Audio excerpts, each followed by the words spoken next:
Nagpasalamat po si Meralco Chairman MVP Manny V. Pangilinan sa tiwalang ibinigay ng pamahalaan matapos ma-renew ang prangkisa ng kumpanya ng 25 years. Sinabi yan sa stockholders meeting ng kumpanya. Ayon kay MVP, makakatulong ito para makapagplano sila para sa hinaharap.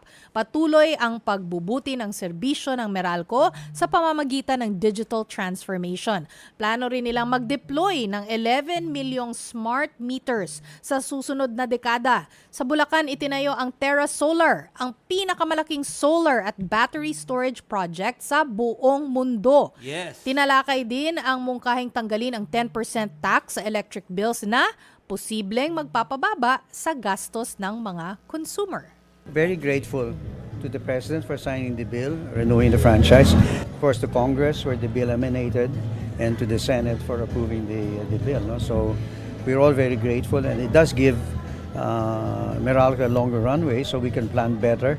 We can plan long-term for Meralco's future. For example, the investments in generation, particularly renewables, and what we should be doing to make the distribution utility more efficient.